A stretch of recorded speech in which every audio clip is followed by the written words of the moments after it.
Hi, it's so good to be with you today. I'm so happy to see you. I'm so happy to be here on this snowy Wednesday here in Chicago. And I just want to welcome you to our live talk. I'm Terry Vanover, and I'm a divorce strategist, and I help you come through divorce without being legally, financially, and emotionally devastated. But just as importantly, I show you how to heal from unhealthy and toxic relationships so that you can transition confidently into that new chapter and find a happy, healthy new relationship in your new life. So, our topic today is how to stop feeling abandoned, the 3 steps to stop feeling abandoned. Let me start off by telling you a story about one of my clients who is married, actually, and she's contemplating getting a divorce. And I'm going to tie this into why the abandonment is such an insidious part of like who we are. And I believe that our grown up, intimate, personal relationships show us those places within us and from our childhood that we're still needing to heal. So oftentimes we gravitate to someone unconsciously that we think will heal our childhood issues. And this is a really good example of it. And this is why I kind of wrote that article about the love languages too, and the myth of the love languages. And this is really, really a good example of how she's misinterpreted that love language. So she came from a pretty traumatic childhood, had everything when it physically, but emotionally there was a lot of abandonment. There was a lot of just time left alone. The parents were not emotionally available. There was a lot of judgment and criticism when the parents were involved. So for her there was a lot of emotional abandonment, but a lot of time spent alone. She felt very isolated. Her parents went off and did her thing. Her brother went off and did his thing. So there was a lot of time spent alone, a lot of isolated time she felt. So when she grew up, she married a man, and for her, she came to me because her love language is I need time with my husband. He doesn't spend enough time. He doesn't spend enough time. There's not enough time. And when we dig deeply into it, what we recognize is she's trying to fill that void, right? With her husband spending time with her to fill that void of like never wanting to be alone. And that's the truth. And it wasn't even just her husband. She felt this way with her friends. She would, constantly need to go out, constantly need to be around people. And it was really to surrender that feeling of abandonment. And again, misinterpreted as my love languages is time, right? Quality time with your partner.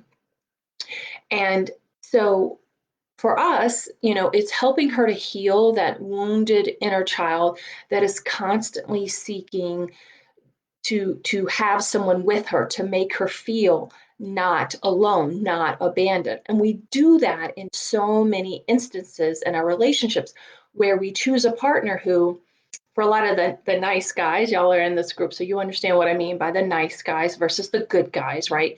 If you don't have those healthy boundaries and you're constantly looking to women to make you feel validated, give you that approval.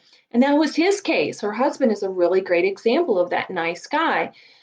She's very controlling and very organized and takes the lead in everything. And for him being that nice guy, he gave up a lot of that control and um, but also his abandonment issues. He wanted a mother figure. So our abandonment will unconsciously contribute to the kind of partner that we will choose and it can be maladaptive in the sense that we may choose that partner from that wounded little boy, but not really understand that we are dismissing the red flags at the same time. So, just in this case, with in the marriage that she's in, for example, she's in a marriage where, she's asking for time, time, time. And so what we're doing is we're working on her filling her own self because, I always say you can't heal internal problems with external solutions, which is what she's doing. She's trying to escape this feeling of loneliness, this feeling of isolation. This she calls it a feeling of like invisibility. She feels invisible. And when her husband isn't there, she just feels like he doesn't care about her, he doesn't need her, doesn't want her. But a healthy relationship, there is, some give and take, and there is time apart in a healthy relationship. So it's really important that we understand how our parental and familial relationships are impacting our current relationships or our intimate relationships. I see it so often. Usually I pick up the phone on a consultation, and within 10 minutes, I've diagnosed, oh, your mother was this, this, and this. I have a client who he came from an alcoholic situation where his mother was an alcoholic, and he and interestingly enough, he found a partner who didn't drink alcohol, which he didn't really connect the two until he started working with me. And I pointed that out. I was like, that's really interesting.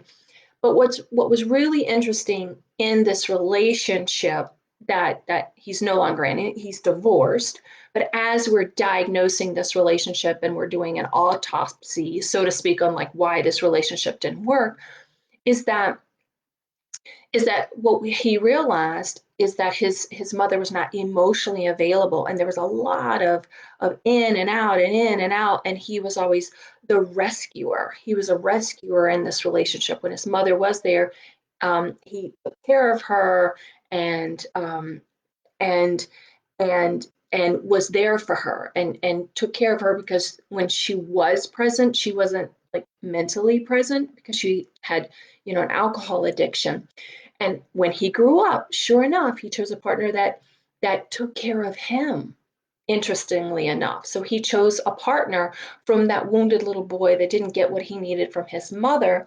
And this partner took care of him and was very stable, presented a very stable force in his life, but unfortunately missed the red flags of commitment and communication in this relationship. So that's what I see most nice guys do. You choose a partner in which they fulfill this inner wounded little boy that's seeking validation or seeking safety or seeking to be loved or seeking to be adored, but you're dismissing those red flags, perhaps controlling, perhaps not committed, perhaps withdrawn. I have one client who's, when we look back at his marriage, she really was not there emotionally, even physically, but he put up with it for years and years and years, um, because of his own abandonment. And it was that fear of being abandoned that he clung on. And the reality is, she had abandoned him in that marriage years and years and years ago. She never fulfilled his needs. She never gave him what he needed in the relationship. She never communicated. She was not there physically for him. And in fact, to a certain extent, kind of walled him out of her life and out of her how the relationship. And it was interesting, like he was clinging from that fear of abandonment, clinging to a very unhealthy, one-sided relationship because he was afraid of abandonment. So abandonment can really impact us in our grown-up personal lives in ways that we're really not aware of. So the first step in healing this is identifying the root cause of it and identifying like where that showed up for you as a child. Now, I'm going to kind of address Nathan's question here is like, I feel so empty. I feel like there's nothing. So, okay. So, and Blake is kind of asking me the same thing. Okay. Oh, okay. So, okay, we're going to get to that, Blake. Okay, I'm going to answer Nathan and Blake's question kind of all together. Like he feels empty. How do you overcome this feeling of emptiness? So, I'm going to share a personal story if that's okay with you. So, I was lonely both during the marriage and during my divorce. And I was abandoned, or I felt like I was abandoned by my alcoholic father, And it was during this time when I was sitting in this strange woman's basement because I was homeless at the time, and some woman had taken me in, and I was sitting in the basement. And I'll be honest with you, I really wanted to go out and get attention from men. And, if I could just, get the attention and get the validation, tell me I'm pretty, tell me I'm, dateable. And I really, really longed for that. And I think the best thing that I did in my healing journey, this was really, I have to say, is the first step in my healing journey from my abandonment issues, was just saying to myself, you know what? You have run from this for so long, this sense of loneliness. You've just, wanted men to make you feel good about yourself. And perhaps you're doing that. You're wanting women to make you feel good about yourself, or you're wanting a partner to make you feel validated, to make you feel worthy, to make you feel loved. That's what I was doing. And I was like, I knew I just needed to not do that. And so I call it I consciously surrendering. So I would invite you just to consciously surrender to the loneliness, consciously surrender to the pain, because on the other side of pain is your peace. On the other side of fear is your freedom. And it was in that, because it was in that moment of just sitting in that basement and feeling the loneliness, crying myself to sleep every night, holding my little babies in my bed, crying myself to sleep. Oh, it's so sad, so pathetic. But I needed to do that. And it was in those moments I realized, T, you don't feel lovable. You don't feel worthy. And it was in kind of recognizing it was my father leaving me at 3 years old. And what little interaction I had with him was very negative, name calling, fat shamed, all that kind of stuff, taunting, teasing. What little reaction I did have, like the rejection from him ongoing, right? Um, just made me feel worthless. Like if he can't love me, how can anyone? And the thing is, I would unconsciously sabotage relationships because I felt unlovable. I felt unworthy, and I would push men away. I would get a good man and push him away, so to speak. And so it was in that moment in the basement when I consciously surrendered to this emptiness, this loneliness. And I recognized, and I just allowed myself to feel these feelings and recognize that I don't feel lovable, I don't feel worthy, and I need to change that. No one can change this but you. You cannot heal internal problems with external solutions.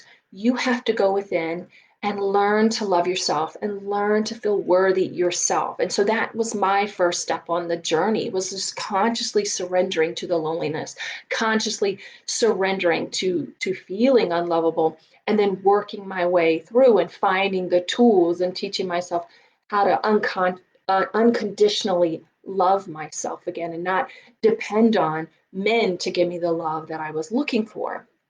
And so that's really the first step, Nathan, is looking at, where is surrendering to it and what's beneath it. I invite my clients like, okay, go within. What's beneath that? What's deep down in? What's deep down in that emptiness? Is it a feeling of unworthiness? Is it a feeling of loneliness? Is it a feeling of like, I'm not good enough? Did you have a father that constantly belittled and berated you and made you not feel good enough? And you've internalized that, and now you feel like a failure in everything you do. And so the best way to cope with it is like, yeah, consciously surrendering to it, identifying the root of it. Like, where did this start? This started with a parent, no doubt. We all bring this stuff from our childhood right into our intimate relationships. And so you have a wife that never wants to be with you, so you have to work on this. So you have to figure out, and I have tools that I give my clients where we say, this is what you need to do. This is, XYZ of what you need to do to love yourself, so you're not expecting someone else to fill that void, because that's what so many of you are doing, especially if you're in the nice guy syndrome, right? Where you're expecting your female partner, especially female, it tends to be, females, but in some cases it's not. But you are expecting a woman to make you feel validated. You're expecting her to make you feel worthy. And you're getting your sense of who you are from that relationship. So what happens and why that becomes destructive is because you're sacrificing parts of yourself. You're not completely honest, you're afraid of conflict, so you don't tell the truth, or you sacrifice your needs or your hobbies to make her happy. And unfortunately, a lot of the nice guys too, they pick women who tend to use them to fill their own issues, right? I mean, maybe I think I was that controlling woman that was using the men to fill myself, fill my void, and I felt insecure to where, well, you can't like that music because I don't like that music. You can't like that food because I don't like that food. Obviously I've healed those secure insecurity issues to where that's no longer, my identity is not wrapped up in my partner. So it's a matter of you now choosing a woman who is healthy, who is secure, because oftentimes the nice guys do land on those insecure, controlling women, and it manifests as control. Okay, that's what insecurity is, and in females in particular, it manifests as control. I need to control everything because on the inside, everything's a hot mess. It's chaos inside, so if I control the outside, I feel better. But like I said, you cannot heal internal problems with external solutions. And so my female clients that I work with, that's what we tend to work on: letting go of control, acceptance, um, feeling secure, feeling loved and worthy from within, and not trying to get that from an external source. So that's kind of where we work on there. So how do you work on that? Like, that's what we do. We work on it. I give you the tools, I give you the exercises, we identify the root of it so that it's no longer having the control on you, so you can reframe how you're looking at it and let go of that story. Let go of that story of my father didn't think I was worthy, my father didn't love me, right? So that's what we do. We look at those stories, we get to the root of it, and I give you exercises so that you know how to feel worthy and unconditionally loved with yourself, so that you're not expecting it from other people. Look, life presents you with people and circumstances and events that will show you where you still need to heal, right? So when someone comes into your life and they're a trigger for you, ooh, this is still a place I need to heal.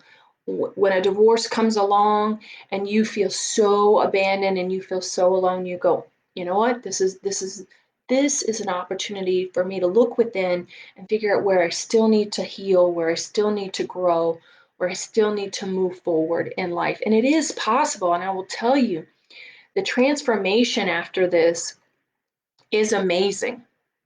The sense of peace that you will get is amazing. The freedom that you feel when you're not relying on other people to make you happy, or you're not relying on that job to make you happy, or you're not relying on your outside circumstances to make you happy. It's so freeing because you have a sense of peace and contentment within yourself that you never had before. I was just talking with a client, and he's in his late 50s, and he's going through a divorce after 25 years of being married. And through working with me, we've helped him find who he is. Definitely a nice guy, definitely a nice guy to the nth degree. Great guy, smart guy, but also a nice guy where he's given so much of his life to please other people, even his career. And to see him grow into this authentic man, and to see him become a leader in his business, like, that was because he was doing things as a nice guy to, it's kind of complicated to how to explain it, but he was doing things where he was getting this kind of micro validation at work, but he wasn't stepping into his true power as a leader and his true authority. And it was really undermining who he was. And now that he's stepped into who he truly is and his confident self, it is amazing how more powerful he feels at work. And he doesn't feel the need to get into like little micro arguments at work and da da da da. He doesn't need to do that because a true CEO, a true boss doesn't worry themselves with those little things. They delegate those responsibilities.